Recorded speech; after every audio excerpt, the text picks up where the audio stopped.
Bonjour à tous, c'est Bullistrad, très heureux de vous retrouver pour cette nouvelle vidéo et aujourd'hui on va parler de Chelsea qui a fait une saison remarquable en gagnant la première ligue. Mais il y a un mais, vous l'avez compris, puisque quand je dis mais, il y a un mais, c'est logique. Bon bref, il y a un mais, c'est qu'ils n'ont pas fait grand chose d'autre. Ils n'ont pas gagné de coupe nationale, ils se sont fait battre par Arsenal, ils se ont également perdu en EFL Cup et ils n'avaient pas d'Europe. Donc c'est une saison très bonne, hein, bien sûr, mais ça peut pas forcément nous dire ouais, ils vont faire une grande saison forcément l'année prochaine. Il va falloir être bon pendant le mercato. Tiens d'ailleurs, si on parlait du mercato de Chelsea un petit peu, gardez le maximum vos joueurs. Kanté, gardez-le.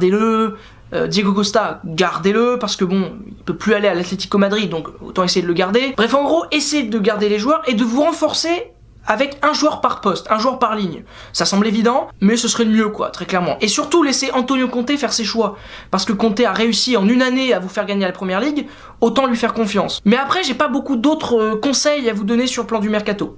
Vraiment, pas beaucoup. Ah si, quand même, essayez de garder Courtois. C'est un super gardien, et ce serait bête de le laisser partir. Vraiment, c'est un des meilleurs gardiens du monde. Il peut vous permettre de gagner encore une fois la première ligue l'année prochaine. D'ailleurs, parlons des objectifs de Chelsea. Forcément, pour une équipe qui a gagné la première ligue, ne pas viser le titre de nouveau, c'est compliqué. Donc visez le titre en première ligue. Bon, ça semble assez évident. Ensuite, les coupes nationales, faites mieux que cette année.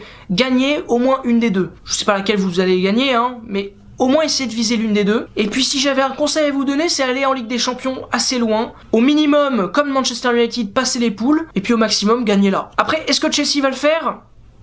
J'ai des gros doutes. J'ai des gros doutes. Déjà sur le plan du championnat, je pense que malheureusement vous allez être assez loin de la première place. Et même je vois pas forcément dans le top 3, je vois 4ème en fait. Ce qui est pas remarquable, mais il y a beaucoup de bonnes équipes qui vont énormément se renforcer cet été. Et je suis pas forcément sûr que vous allez tant vous renforcer que ça. Ensuite en Ligue des Champions par contre vous allez faire un bon parcours, vous allez atteindre les quarts de finale. Après à partir de ce moment là je ne sais pas vraiment ce qui va se passer, mais je ne vous vois pas forcément aller plus loin que ça.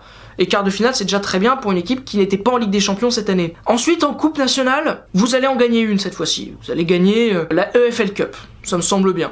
Parce que vous allez avoir une saison un peu difficile en première ligue, vous allez vous focaliser sur cette coupe, et vous allez la gagner, je suis pas trop inquiet. Par contre, en FA Cup, vous n'allez pas gagner, et vous allez même vous faire sortir, aller vers les quarts de finale. Ce qui est pas non plus complètement ridicule, hein. Vous allez gagner un titre de nouveau, et vous allez être sur à peu près tous les tableaux, pas ridicule. Après, est-ce que le projet sur les 5 ans prend la bonne direction ? Et bah franchement, j'en ai aucune idée. Parce que oui, vous avez un super coach, et vous pour le coup, je suis pas inquiet. Conte peut rester encore une fois 2, 3, 4 ans, et il peut faire encore de très belles choses avec Chelsea. Par contre, c'est sur le plan des joueurs que je suis un peu inquiet. Parce que vraisemblablement, vous allez perdre Eden Hazard. Bon, c'est chaud. Diego Costa va peut-être partir. Enfin, votre groupe arrive à la fin d'un cycle en fait. C'est un peu l'impression que ça donne. Et je ne sais pas si vous allez réussir à reprendre un bon cycle derrière. Malgré le fait que ce soit Antonio Conte.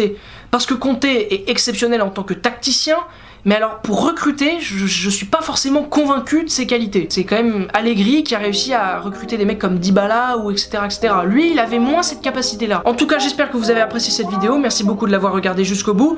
On parle évidemment des clubs anglais lors des prochains jours. J'espère que vous avez apprécié. Demain, vous retrouvez Vasco qui va vous parler d'un club en Angleterre assez connu, tout simplement Manchester City. Au revoir.